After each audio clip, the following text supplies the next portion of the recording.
Hello everyone, my self Neha Chandrakar. Student, आज का हमारा टॉपिक है मैट्रिक्स।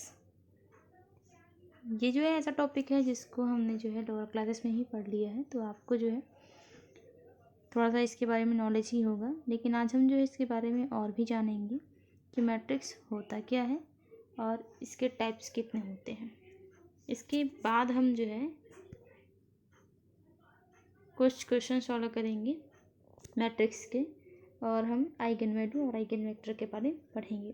तो आइगन वैल्यू और आइगन जो वेक्टर है उसके बारे में जानने से पहले हमें मैट्रिक्स जानना बहुत ज़रूरी है। तो मैट्रिक्स होता क्या है वो देख लेते हैं। A matrix is a rectangular array of numbers, symbol और functions arranged in rows and columns। यहाँ पे जो बोल रहा है कि मैट्रिक्स जो है एक रेक्टेंगुलर अरे होता है। अरे जैसे कि आपको पता होगा, जैसे कि हम उसमें एड्रेस डिफाइन करते हैं कि जो एलिमेंट या डाटा जो होते हैं वो आपके किस रो और किस कॉलम के फॉर्म पे होते हैं, वहाँ वो किस जगह पे स्टोर हो रहा है। तो ये होता है अरे, है ना। तो आप अरे तो आपको थोड़ा सा लेंदी ही लगेगा। उससे जो है आपको एक एग्जांपल है, जैसे आप इसका ये जो है आपका क्लासरूम है। किस टाइप से? इस टाइप से। जैसा कि आप क्लास में बैठते होंगे तो जो क्लासरूम है उसमें आप जो है यहाँ पे आपका फर्स्ट नंबर है, आपके जो फ्रेंड है वो पीछे है, आपके और भी फ्रेंड जो है पीछे बैठे हैं। सेकंड नंबर पे जैसे कि आपका कोई बेस्ट फ्रेंड बैठा है। फिर ऐसे जैसे कि आप जो है प्रेयर के टाइम पे खड़े होते हैं, तो इस तरीके से आप जो खड़े होते हैं तो आपका फर्स्ट नंबर पे हुआ, और ऐसे ही आपका फ्रेंड जो सेकंड नंबर के कॉलम पे खड़ा हुआ है। तो ये जो होता है वो रो होता है, और ये वाला जो होता है वो क्या होता है? कॉलम होता है। और ये क्या होता है? आपका रो होता है। तो आप यहाँ पे जैसे कि डिफाइन कर रहे हैं, जैसे कि मैं बता रही हूँ यहाँ पे, है ना, प्रेयर के टाइम पे ये जैसे कि आपने खड़ा किया हुआ है। तो ये जो है ये फर्स्ट नंबर पे है, फर्स्ट रो का है और फर्स्ट कॉलम का फर्स्ट एलिमेंट है। तो ये क्या हो जाएगा? A11 हो जाता है। ये हो जाएगा, ये सेकंड रो का है लेकिन फर्स्ट कॉलम पे है, तो A21 हो जाएगा। आपको ये ध्यान रखना है कि अगर हम n रो ले रहे हैं और m जो है कॉलम ले रहे हैं, तो हमारा जो है मैट्रिक्स डिफाइन करने का तरीका होता है, फर्स्ट रो लेते हैं फिर कॉलम लेते हैं। ये आपको बेसिक चीज़ें हैं वो जाननी चाहिए, है ना। आपको ये पता होना चाहिए, इसी के बेस पर ही आगे आप जो है वर्क करेंगे। तो फर्स्टली जो है जो रिप्रेजेंटेशन ऑफ जो मैट्रिक्स होता है वो क्या होता है? यहाँ पे जो एलिमेंट है वो, और यहाँ पे क्या होता है, यहाँ पे m/n दिख रहा है, वो क्या होता है? रो एंड कॉलम होते हैं। तो फर्स्ट जो होता है वो आपका रो होता है, उसके बाद सेकंड वाला जो है कॉलम होता है। तो यहाँ पे ये चीज़ बोला गया है कि जो हमारे जो एलिमेंट्स होते हैं वो क्या होता है? अरेंज होता है किस फॉर्म में? रेक्टेंगुलर। यहाँ पे आप देख रहे होंगे रेक्टेंगुलर फॉर्म पे होता है, चाहे वो स्क्वायर के फॉर्म पे ही बोल सकते हो। तो स्क्वायर अगर नहीं भी है, रेक्टेंगुलर के फॉर्म पे है, तो वहाँ पे उसको अरेंज कर सकते हैं रेक्टेंगुलर के फॉर्म पे या फिर स्क्वायर के फॉर्म पे। तो ये जो है एक अरेंजमेंट होता है एलिमेंट्स का, और इसमें जो है अरेंजमेंट कैसा होता है? यहाँ पे रो और कॉलम के फॉर्म पे होता है। यही चीज़ आपको याद रखना है, रो और कॉलम के फॉर्म में एलिमेंट्स का जो है अरेंजमेंट या सिंबल, है ना। तो ये चीज़ होती है मैट्रिक्स। जैसे कि आप एग्जांपल, सबसे अच्छा एग्जांपल है आपका प्रेयर का टाइम पे या स्कूल में जो सीटिंग अरेंजमेंट होता है वो होता है। अब यहाँ पे हम जैसे कि यहाँ पे हमारा एग्जांपल दिया हुआ है, यहाँ पे है कि A इज इक्वस टू, जिसको हमने नाम दे दिया है A इज इक्वस टू है। यहाँ पे फर्स्ट मैट्रिक्स जो दिख रहा है वो है आपका, फर्स्ट एलिमेंट में है आपका 2, सेकंड में है 5 -3 -5 24। तो अब यहाँ पे सही मायने में देखें तो यही चीज़ यहाँ पे बताया गया है। तो उसको अभी नीचे देखेंगे, आपको अच्छे से समझ में आ जाएगा। There are 2 rows and 3 columns in matrix. हमें फाइंड आउट, यहाँ पे देखो ये रो है हमारा, तो ये कितने रो हो गए? 2 रोज हो गए। और कितने कॉलम हो गए? तो यहाँ पे देख रहे हैं हम हमारे पास कितने कॉलम है? 3 कॉलम्स हैं। तो यही चीज़ इस तरीके से जो मैट्रिक्स बना हमारा, है ना, ये मैट्रिक्स जो है कितने का है? 2x3 मैट्रिक्स का है। अब यहाँ पे हम बात करते हैं नेक्स्ट ऑर्डर ऑफ मैट्रिक्स की। The number of rows and columns that a matrix has is called its order. The order of matrix above A is 2x3. Its mean it has 2 rows and 3 columns. यहाँ पे यही बोला जा रहा है कि जो हमारा जो है यहाँ पे नंबर ऑफ जो रोज और कॉलम्स होते हैं, है ना, तो उसी के बेस पर ही वो हमारा क्या होता है, ऑर्डर होता है। जैसे कि यहाँ पे हम बात कर रहे हैं, ये जो हमने देखा ऊपर वाले एग्जांपल में, तो इसका यहाँ पे ऑर्डर कितने का, तो ये कितने ऑर्डर का है। जैसे कि यहाँ पे हमने देखा ये 2 रोज और 3 कॉलम्स का मैट्रिक्स है, तो ये जो है इसका ऑर्डर क्या हो जाएगा, 2 रोज और 3 कॉलम में 2 क्रॉस 3 का इसका क्या हो जाएगा, ऑर्डर हो जाएगा। तो साइज ऑफ जो मैट्रिक्स होते हैं, है ना, साइज ऑफ जो मैट्रिक्स है वही उसका क्या होता है, यहाँ पे ऑर्डर होता है। इस चीज़ को हमें ध्यान रखना है, कभी कभी क्वेश्चन में पूछ लेता है ऐसा। अब यहाँ पे देखते हैं जनरल रिप्रेजेंटेशन। तो जैसे कि अभी मैंने बताया, यहाँ पे इस तरीके से हम इसको रिप्रेजेंट करते हैं, in rows form and in column form. अब यहाँ पे देखते हैं, मैंने बताया था कि हम जो है रिप्रेजेंट करते हैं किसी भी एलिमेंट्स को, फर्स्टली वो जो है हम लिखेंगे क्या, रो लिखते हैं, फिर उसके बाद क्या लिखते हैं, कॉलम लिखते हैं। तो यहाँ पे A11, अब A11 ही क्यों है यहाँ पे, तो A यहाँ पे जो 1 है वो फर्स्टली रो दिखा रहा है, और यहाँ पे जो सेकंड 1 लिखा है वो आपका कॉलम दिखा रहा है। तो इसका मतलब यहाँ पे बोल रहा है कि फर्स्ट रो का फर्स्ट कॉलम का क्या है, एक एलिमेंट है। इस फॉर्म पे अगर हम देखें, है ना, तो ये फर्स्ट रो और फर्स्ट कॉलम का एक एलिमेंट है, इसलिए A11 हो गया। अब यहाँ पे देख रहे हैं हम इसी रो में ही जाते हैं, तो ये फर्स्ट रो की ही बात कर रहे हैं, तो यहाँ पे क्या हो जाएगा, A और सेकंड कॉलम की बात हो रही है, तो A12 हो जाएगा। जैसे कि हम जानते हैं कि फर्स्टली हम रो को लिखेंगे फिर हम कॉलम को लिखेंगे, तो A12, A13 थर्ड कॉलम की बात करें, तो ऐसे ही चलते जाएंगे। तो यहाँ पे क्या हो जाएगा, A1n। सेकेंड रो की हम बात करते हैं, तो यहाँ पे 2 से शुरुआत होगी क्योंकि हम सेकेंड रो से चल रहे हैं। अब सेकेंड रो का फर्स्ट कॉलम का एलिमेंट है, तो यहाँ पे A21 सेकेंड रो का सेकेंड कॉलम का एलिमेंट है, थर्ड रो का थर्ड कॉलम का एलिमेंट है, तो 2 3 अप टू 2n तक जाएगा। वैसे ही अगर हम m रोज की बात करें, है ना, यहाँ पे n कॉलम तक जा रहा है और m रोज तक जा रहा है, यहाँ पे m रोज है अगर, तो यहाँ पे क्या हो जाएगा, AM1 AM2 up to A कहाँ तक जाएगा, MN तक जाएगा। तो MN तक जा रहा है, तो यहाँ पे देख रहे हैं ये हमारा जो ऑर्डर है कितने का बनेगा, ये जो है इस मैट्रिक्स, जैसे कि हमने इस मैट्रिक्स को लिया है, एक कैपिटल ए लिया है, तो इसका जो ऑर्डर है वो क्या बनेगा, M क्रॉस N का। वो कितने तक जा रहा है अभी कंफर्म नहीं है, M की वैल्यू जो है आगे अगर देखते हैं तब की बात है। और एक चीज़ और याद रखना है, यहाँ पे capital A is equals to, यहाँ पे दिख रहा है AIJ M क्रॉस N। यहाँ पे I और J की वैल्यू जो है हम आगे रखेंगे। यहाँ पे यही बोला जा रहा है कि I की जो वैल्यू होती है वो 1 से छोटा नहीं होना चाहिए, भले वो बड़ा हो जाए। तो यहाँ पे जो है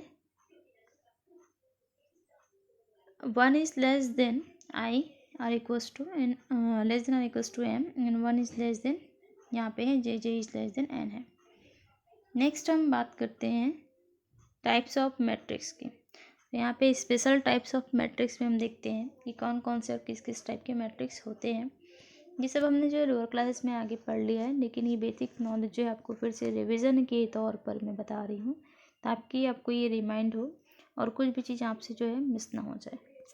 तो यहाँ पे हमारा फर्स्ट है, यहाँ पे देख रहे हैं जैसे कि स्क्वायर मैट्रिक्स। और स्क्वायर मैट्रिक्स पढ़ाने से पहले मैं आपको बताना चाहूँगी रो और कॉलम मैट्रिक्स के बारे में। तो रो मैट्रिक्स क्या होता है, जिसमें आपको यहाँ पे देखिए, है ना, रो मैट्रिक्स ये नज़र आ रहा होगा आपको। तो ये यहाँ पे आपको क्या दिख रहा है, यहाँ पे नहीं दिया है रो मैट्रिक्स कॉलम मैट्रिक्स के बारे में। चलिए आगे हम बात करते हैं। यहाँ पे आते हैं, तो ये रो मैट्रिक्स में आपको जो है नंबर ऑफ रोज जो है अगर हो, सिर्फ नंबर ऑफ रोज हो, तब उसको हम क्या बोलते हैं, यहाँ पे इसको बोला जाता है रो मैट्रिक्स, जिसमें 1 रो दिख रहा है। और यहाँ पे हम जो है आगे बात करेंगे कॉलम ऑफ मैट्रिक्स की। ये रो मैट्रिक्स हो गया, कॉलम मैट्रिक्स में, ये कॉलम मैट्रिक्स में जितने भी एलिमेंट्स है वो आते हैं, तो ये कॉलम मैट्रिक्स होते हैं। अब यहाँ पे हम बात करते हैं स्क्वायर मैट्रिक्स की। An M cross N matrix for which M is equals to N is called square matrix. यहाँ पे ही बोला जा रहा है कि नंबर ऑफ जो रोज होते हैं और नंबर ऑफ कॉलम्स अगर वो आपस में क्या हो, इक्वल हो, है ना, तो वो क्या होता है, हमारा जो है कि स्क्वायर मैट्रिक्स कहलाता है। जैसे कि हम यहाँ पे एक एग्जांपल देख लेते हैं।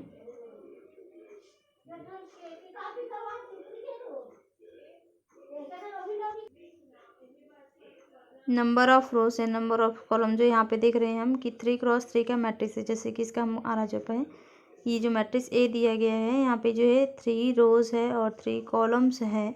तो इसका जो ऑर्डर है वो कितना है, 3x3 का है। तो यहाँ पे जो है ये दोनों जो इक्वल है, ये नंबर ऑफ रोज है, नंबर ऑफ कॉलम कितने हैं, ये तीनों के 3 है।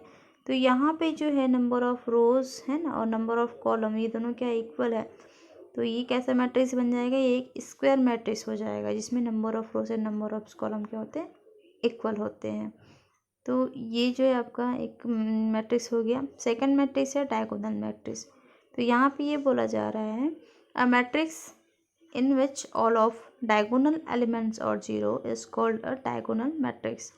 ऐसा मैट्रिक्स जिसमें जो एक ऐसा स्क्वायर मैट्रिक्स, इस चीज़ को आपको याद रखना है कि एक ऐसा स्क्वायर मैट्रिक्स जिसमें जो है आपके जो डायगोनल एलिमेंट्स को छोड़ करके है ना, all diagonal elements are non zero. Non zero का मतलब आर जीरोस है ना, diagonal elements are zero, then it is called diagonal matrix. यहाँ पे जो है जितने भी एलिमेंट्स दिख रहे हैं डायगोनल फॉर्म पे, उसको छोड़ करके जितने भी एलिमेंट्स हैं वो क्या है, आपके ज़ीरोज़ हैं। तो ये जो एलिमेंट्स दिख रहे हैं ना यहाँ पे, ये इस फॉर्म पे दिख रहे हैं 4, 6 एंड 9। तो यहाँ पे उसको छोड़ करके जितने भी एलिमेंट्स बचे हैं यहाँ पे दिख रहे हैं, ये ट्रिपल यहाँ पे इस तरीके से देखें, ट्रायंगुलर फॉर्म पे देखें है ना। तो ये जो एलिमेंट्स हैं वो क्या हो, ज़ीरो हो, और बाकी जो डायगोनल फॉर्म पे हैं वो क्या हो, आपके जो है नॉन ज़ीरो हो। तो या ये जो है आपका ज़ीरो भी हो सकता है, ऐसा नहीं है। तो ये जो यहाँ पे जो है नॉन ज़ीरोस होने पर ही है ना, यहाँ पे क्या बनेगा, वो मैट्रिक्स जो हमारा क्या हो जाएगा, एक डायगोनल मैट्रिक्स हो जाएगा। जैसे इसमें 4, 6 और 9 डायगोनल एलिमेंट्स होंगे। और आगे जो हमारे यहाँ पे है प्रॉपर्टीज़ ऑफ डायगोनल मैट्रिक्स। तो डायगोनल मैट्रिक्स के भी बहुत सारे प्रॉपर्टीज़ हैं। तो ये फर्स्ट प्रॉपर्टी ये बोला जा रहा है कि diagonal of x y z plus diagonal of p q r is equals to होता है। यहीं पे बोला जा रहा है कि जो हमारा मैट्रिक्स है डायगोनल फॉर्म पे है और वैसे ही हम अनदर मैट्रिक्स लेते हैं है ना इसी फॉर्म पे, तो यहाँ पे अगर हम उसका एडिशन करते हैं तो यहाँ पे एडिशन कैसे होगा, तो जब डायगोनल एलिमेंट्स है उसका डायगोनल एलिमेंट के साथ होगा पर्टिकुलर फॉर्म पे। जैसे कि फर्स्ट वाला इस फर्स्ट वाले के साथ ऐड होगा, सेकंड वाला इस सेकंड वाले के साथ ऐड होगा, थर्ड वाला यहाँ पे डायरेक्ट थर्ड के साथ होगा। क्योंकि ये डायगोनल एलिमेंट्स है तो जितने 3 अपर और लोअर ट्रायंगुलर फॉर्म पे 0 0 है तो उनका कोई मतलब ही नहीं हो जाता है। तो यहाँ पे जो है यही चीज़ बोला जा रहा है कि डायरेक्टली इसका जो एडिशन होगा वो यहाँ पे डायगोनल एलिमेंट्स प्लस सेकंड वाले का डायगोनल एलिमेंट्स के डायगोनल फॉर्म पे होगा। वैसे ही अगर ये जो यहाँ पे क्रॉस यानी कि मल्टीप्लिकेटिव फॉर्म पे है तो यहाँ पे क्या हो जाएगा, एक्स इसका भी पर्टिकुलर मल्टीप्लाई हो जाएगा। क्यों, क्योंकि वहाँ पे डायगोनल एलिमेंट्स हैं, अदर एलिमेंट्स क्या रहेंगे, आपके 0 रहेंगे। यहाँ पे बोल रहा है अगर उस डायगोनल एलिमेंट्स यानी कि मैट्रिक्स का जो डायगोनल फॉर्म पे वो इन्वर्स हो तो यहाँ पे जो एलिमेंट्स हैं उसका क्या हो जाएगा, ये 1/इन्वर्स के फॉर्म पे आ जाएंगे। यानी कि पूरा डायगोनल का इन्वर्स हो, उस मैट्रिक्स के डायगोनल का ही इन्वर्स हो, तो यहाँ पे जो है उसमें मैट्रिक्स के जो एलिमेंट्स हो उसमें क्या हो जाएगा 1/, यानी कि इन्वर्सिबल फॉर्म पे मिल जाएंगे। यहाँ पे अगर पावर t हो है ना, तो पावर t हो तो वो जो इक्वल होता है किसके, डायगोनल ऑफ जो मैट्रिक्स है उसके। तो diagonal of x y z का जो पावर है वो क्या हो जाएगा, इक्वल हो जाएगा diagonal of x y z के।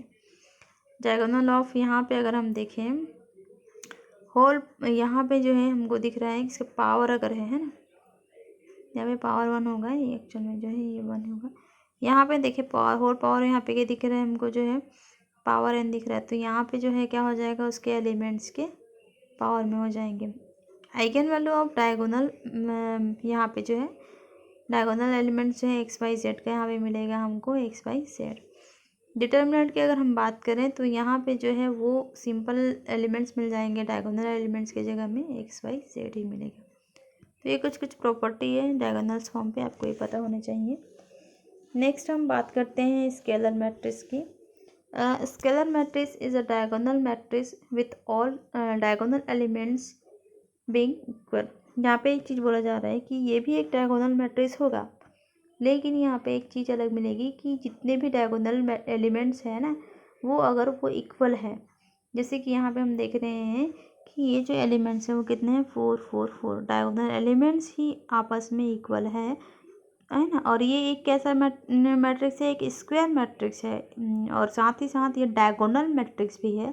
और इस डायगोनल मैट्रिक्स में ये जो एलिमेंट्स है, डायगोनल एलिमेंट्स है, वो आपस में इक्वल हों, तो ये जो मैट्रिक्स है वो आपको क्या कहलाएगा, एक स्केलर मैट्रिक्स कहलाएगा। ये चीज़ याद रखनी है। यहाँ पे चीज़ बोला गया है कि यहाँ पे हम मैट्रिक्स और आइडेंटिकल मैट्रिक्स, यूनिट मैट्रिक्स या फिर हम जो है आइडेंटिटी मैट्रिक्स की बात करें तो वो क्या होगा, जैसे कि नाम से ही हमें पता चल रहा है, जिसकी वैल्यूज़ यूनिट मैट्रिक्स की मतलब क्या है, इसमें जो है वैल्यूज़ 1 हो, जिस मैट्रिक्स की जो टोटल वैल्यूज़ है सॉल्यूशन करने पर वो वैल्यूज़ 1 होनी चाहिए। तो identity matrix is always a square, दस square matrix A is equals to A I J is a unit matrix. तो यहाँ पे ये चीज़ बोला जा रहा है कि आइडेंटिटी मैट्रिक्स या फिर जो स्क्वायर मैट्रिक्स होता है, सॉरी एक यूनिट मैट्रिक्स होता है, वो हमेशा क्या होता है, एक स्क्वायर मैट्रिक्स होता है। मीन्स नंबर ऑफ रोज जो है इक्वल होंगे नंबर ऑफ कॉलम के। अब यहाँ पर देखते हैं कि स्क्वायर मैट्रिक्स, जैसे कि हम इसको डिनोट करते हैं A is equals to I J is a unit matrix. ये जो है ए जो है एक यूनिट मैट्रिक्स तभी होगा जब यहाँ पे उसकी वैल्यू कितनी हो, 1, क्योंकि हम यहाँ पे क्या बात कर रहे हैं, यूनिट मैट्रिक्स की बात कर रहे हैं। तो अगर मैट्रिक्स की ही वैल्यू कितनी हो, 1 हो, तब जा कर के यहाँ पे क्या मिलेगा हमें, ए I J is equals to 1 है तो एक यूनिट मैट्रिक्स मिलेगा। और यहाँ पे एक चीज़ और है कि आई इज इक्वल्स टू क्या होना चाहिए, जे होना चाहिए। क्यों, क्योंकि ये कैसा मैट्रिक्स है, ये जो है आपका एक स्क्वायर मैट्रिक्स है। और स्क्वायर मैट्रिक्स में हमने क्या पढ़ा था कि जो नंबर ऑफ रोज होते हैं वो नंबर ऑफ कॉलम्स होते हैं वो क्या होते हैं, आपस में इक्वल होते हैं। तो यहाँ पे एम की जगह में आई जे लिया है, तो I is equals to J and I J is equal to यहाँ पे क्या है, 0 है। क्यों 0, कंडीशन आप याद रखिए, आई जे जब इक्वल हो, है ना, तब यहाँ पे क्या हो जाएगा, I J is equals to 0। और यहाँ पे सॉरी यहाँ पे जो है when I not equal to J, एक चीज़ यहाँ पे थोड़ा सा मिस्टेक हो गया मेरे से, ये जो है एक चीज़ बोला गया है कि ए आई जे की 2 वैल्यू मिली है, यहाँ पे एक 1 रहेगी और एक 0 रहेगी। ये कब रहेगा, जब आई इक्वल टू जे हो, आपस में दोनों क्या हो, इक्वल हो, है ना, तब यहाँ पे वैल्यू 1 होगी। यहाँ पे अगर 1 1 की बात करें, इसी एग्जांपल में इसका एग्जांपल जो है यहाँ पे 1 1 की बात करें, जैसे कि यहाँ पे दिए हुए हैं, तो ये 1 जो है होगा यहाँ पे जब कब होगा, ये आई इज इक्वल टू जे है, और 0 कब होगा, जब आई नॉट इक्वल टू क्या हो, जे हो, तब की बात है ये। तो वही चीज़ याद रखनी है। और इसमें हम अगर 3x3 का हम बात करें, थर्ड ऑर्डर है ना, थर्ड ऑर्डर की मैट्रिक्स की हम बात करें, तो डायगोनल फॉर्म पे हमको एक स्क्वायर मैट्रिक्स सबसे पहले बात क्योंकि नंबर ऑफ रोज इक्वल है नंबर ऑफ कॉलम के। और साथ ही साथ हमको दिख रहा है कि डायगोनल मैट्रिक्स है, तो डायगोनल मैट्रिक्स तो है, और इसमें जो नंबर ऑफ जो डायगोनल एलिमेंट्स है ना, वो आपस में इक्वल भी है, तो एक स्क्वायर मैट्रिक्स भी हो गया। साथ ही साथ इसमें जो है ये 1 है, वैल्यूज़ कितनी है, 1 है, तो एक ऐसा मैट्रिक्स हो गया, एक यूनिट मैट्रिक्स भी हो गया, साथ ही साथ एक आइडेंटिटी मैट्रिक्स भी हो गया। इसी को हम 2x2 में देखें तो ये जो है क्या हो जाएगा, 1 0 0 1 हो जाएगा। चलिए आगे हम देखते हैं इसमें प्रॉपर्टीज़ ऑफ आइडेंटिटी मैट्रिक्स की। तो यहाँ पे जो है यही बोला जाया है कि इसमें कुछ कुछ प्रॉपर्टीज़ है जो आपको जो है क्वेश्चन सॉल्व करने में हेल्प करेगा। I is an identity element for multiplication, so it is called multiplication multiplicative identity। यहाँ पे एक चीज़ बोला गया है कि जो I जो है एक आइडेंटिटी एलिमेंट होता है, एक है ना, मल्टीप्लिकेशन के लिए, और यहाँ पे जो है इसको क्या बोला जा रहा है, मल्टीप्लिकेटिव आइडेंटिटी के बोला जा रहा है। जैसे कि हम एक एलिमेंट लेते हैं, है ना, उसमें अगर मैं 1 का मल्टीप्लाई कर दूँ तो मुझे क्या मिलेगा, वही एलिमेंट ही मिलते हैं जिसके साथ हमने मल्टीप्लाई किया हुआ है। तो ये जो 1 होता है वो क्या होता है, इसके लिए एक आइडेंटिटी एलिमेंट होता है। तो यहाँ पे वही चीज़ बोला जा रहा है कि आई जो है यहाँ पे एक आइडेंटिटी एलिमेंट है for multiplication, so it is called multiplicative identity बोला जा रहा है। फर्स्ट प्रॉपर्टी इसका दिया हुआ है A I is equals to I A is equals to A, मतलब कि यहाँ पे हमने आई जो है एक आइडेंटिटी एलिमेंट दिया है, तो उसका हम एक मैट्रिक्स से मल्टीप्लिकेशन कराएंगे, चाहे वो लेफ्ट टू राइट या राइट टू लेफ्ट कराएं, तो हमें वही मैट्रिक्स से ही मिलेगा।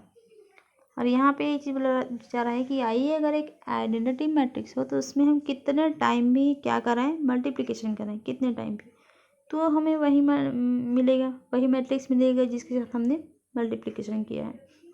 चाहे मैं उसको फर्स्ट टाइम कराऊँ, सेकंड टाइम कराऊँ, थर्ड टाइम तक कराती हूँ या एन टाइम तक, तो यहाँ पे आई की पावर एन पर क्या दिया है उसकी वैल्यू जो है क्या होगी, उतनी ही मिलेगी। इसका मतलब वो क्या मिलेगा, आई मिलेगा, एक आइडेंटिटी मैट्रिक्स मिलेगा। नेक्स्ट ये यहाँ पे I inverse is equals to, यहाँ पे है आई, क्योंकि यहाँ पे जो है आई एक आइडेंटिटी एलिमेंट्स है ना, उसकी वैल्यू 1 मिलेगी और 1 का इन्वर्स करेंगे तो 1/1, इसका मतलब 1 ही। तो इस फॉर्म पे देखें तो भी, या फिर आप उसको एक मैट्रिक्स के फॉर्म पे सॉल्व करेंगे तो भी उतनी ही वैल्यू हमें मिलेगी, आई के इक्वल ही मिलेगा। Mod of I is equals to 1 ही मिलेगा। यहाँ पे जो है उसका, यहाँ पे मॉडुलस बोलो या फिर आप बोल सकते हो डिटर्मिनेंट्स बोल सकते हो। तो यहाँ पे जो है ए का जो डिटर्मिनेंट है वो कितना मिलेगा हमको, 1 मिलेगा।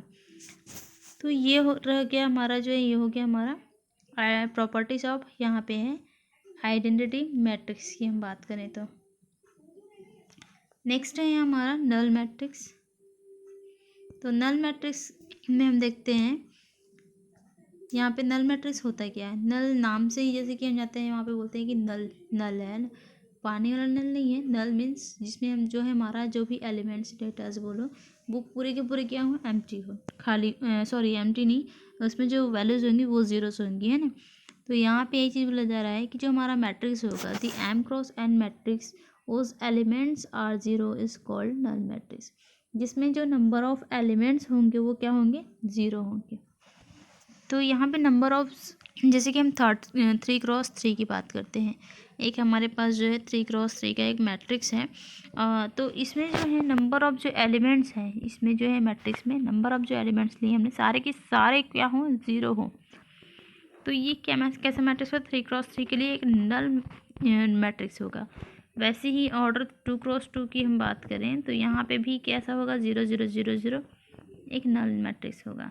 यहाँ पे फर्स्ट पे बात करें तो ये भी जो है हमारा एक नल मैट्रिक्स होगा। प्रॉपर्टीज़ ऑफ नल मैट्रिक्स दिया हुआ है, तो यहाँ पे है फर्स्ट में है, जैसे कि हमको पता है कि नल मैट्रिक्स इसकी वैल्यूज़ क्या होंगी, टोटल 0 होगी, और हमें पता है कि 0 एक आइडेंटिटी एलिमेंट होते हैं, किसके लिए, फॉर एडिशन के लिए। जैसे कि ए एक हमारा एलिमेंट है और उस पर हमने जो है 0 ऐड कर दिया है, तो हमें क्या मिलेगा, हमें वही एलिमेंट मिलता है जिसका हमने एडिशन किया हुआ है, जिसके साथ हमने 0 का एडिशन किया हुआ है। तो यहाँ पे जो 0 होता है कैसा होता है, आइडेंटिटी एलिमेंट होता है फॉर एडिटिव ग्रुप के लिए, एडिटिव के लिए, है ना। तो यहाँ पे जो है एक मैट्रिक्स है और उस पर हमने जो है 0 एक ऐड कर दिया। 0 यहाँ पे कैसा है, एक नल मैट्रिक्स है, तो नल मैट्रिक्स हम ऐड करेंगे तो यहाँ पे क्या मिलेगा, या फिर उसको हम लेफ्ट टू राइट ऐड करें या राइट टू लेफ्ट ऐड करें, तो हमें वही एलिमेंट यानी कि वही मैट्रिक्स ही हमें मिलेगा। तो इसका मतलब ये है कि 0 एक कैसा है, एक एडिटिव आइडेंटिटी है, ये चीज़ हमें याद रखना है। सेकंड है यहाँ पे a plus minus a is equals to 0 है। तो यहाँ पे जो है हम क्या कर सकते हैं, जो हमारा मैट्रिक्स है उसका हम जो है इन्वर्सिबल है नेगेटिव, उसके जस्ट अपोजिट साइन पर हम क्या ले लें, यहाँ पे उसका एडिशन करा दे तो हमें क्या मिलेगा, वो नल मैट्रिक्स हमें मिल जाएगा। 6 है हमारा अपर ट्रायंगुलर मैट्रिक्स। तो अपर ट्रायंगुलर मैट्रिक्स नाम से ही पता चल रहा है, अपर ट्रायंगुलर मैट्रिक्स होता क्या है, जिसमें जो नंबर ऑफ जो एलिमेंट्स होते हैं ना अपर ट्रायंगुलर फॉर्म पे, वो क्या हो यहाँ पे उसको छोड़ करके बाकी जो बचे हुए एलिमेंट्स हों वो क्या हों, 0 हों। जैसे कि यहाँ पे हम देख रहे हैं ये जो हमारा मैट्रिक्स है इसमें जो है ये कितने का है, 3x3 का मैट्रिक्स है। इसमें यहाँ पे हम ये जो है ना, ये जो है लोअर मैट्रिक्स देखें, अपर ट्रायंगुलर मैट्रिक्स की बात कर रहे हैं, तो उस ट्रायंगुलर मैट्रिक्स में इस स्क्वायर मैट्रिक्स में यहाँ पे जो है लोअर ट्रायंगुलर फॉर्म पे जितने भी एलिमेंट्स हैं वो क्या मिलेंगे, सारे के सारे 0 रहने चाहिए, बाकी जो है कुछ भी नंबर ही होने चाहिए। तो यहाँ पे ये चीज़ बोला जा रहा है कि लोअर ट्रायंगुलर मैट्रिक्स जो है ना, अपर ट्रायंगुलर मैट्रिक्स में जो ऊपर के जो ट्रायंगुलर मैट्रिक्स हैं उसको छोड़ करके जितने भी एलिमेंट्स हैं वो क्या हो, 0 होने चाहिए। वैसे ही अगर हम बात करें, जैसे कि यहाँ पे एग्जांपल देखें, है ना। यहाँ पे 3 6 -2 और यहाँ पे क्या है 5 5 3 है। तो ये यहाँ पे अपर ट्रायंगुलर मैट्रिक्स बन रहा है। इसको छोड़ करके जितने भी एलिमेंट्स हैं वो क्या है, सारे के सारे ज़ीरो है। अच्छा, ये हो गया हमारा upper triangular matrix. Lower triangular matrix की अगर हम बात करें यहाँ पे, तो लोअर ट्रायंगुलर मैट्रिक्स में क्या मिलेगा हमें, यही चीज़ मिलेगा कि it is denoted by you. यहाँ पे अपर है तो उसमें लोअर में एल हो जाएगा, और एल इज इक्वल्स टू यहाँ पे क्या मिलेगा, इसमें जो है यहाँ पे जो ट्रायंगुलर बनेगा, ट्रायंगल बनेगा, तो ट्रायंगल में जो जस्ट उल्टा हमको नज़र आएगा यहाँ पे जो है इस तरीके से। यहाँ पे जो है लोअर ट्रायंगुलर मैट्रिक्स में यहाँ पे उसके अलावा जो है उसमें उसके जितने भी एलिमेंट्स हैं लोअर ट्रायंगुलर फॉर्म पे, बचे हुए जितने एलिमेंट हैं वो क्या हों, सारे के सारे ज़ीरो हों। तो वो क्या हो जाएगा हमारा, यहाँ पे एक लोअर ट्रायंगुलर मैट्रिक्स मिलेगा। तो ये हो गए हमारे जो है टाइप्स ऑफ मैट्रिक्स। आगे हम जो है इसके बारे में सीधा पढ़ेंगे कि आइगन वैल्यू और आइगन मैट्रिक्स क्या होते हैं। तो ये हमें जानना है, दोनों पढ़ने के पहले है ना, ये चीज़ें आपको जाननी जरूरी थी। तो ये भी हमने देख लिया है। अब हम जो है नेक्स्ट आइगन वैल्यू और आइगन वेक्टर से पढ़ेंगे, और इसमें जो है क्वेश्चन आता ही है। तो ये आप ज़रूर देखें। इसकी जो क्लास जो होगी आप उस दिन अटेंड करिए, और इसके बाद जो है आप असाइनमेंट करिए ताकि आपको अच्छे से समझ में आए। आप इसके लिए प्रिपेयर रहें स्टूडेंट, डेली वर्क करते रहिए। कम से कम आप जो है इसके 5 क्वेश्चन अटेम्प्ट करिए ताकि आपको क्लियरिटी हो, मेथड समझ में आ जाए। Thank you student.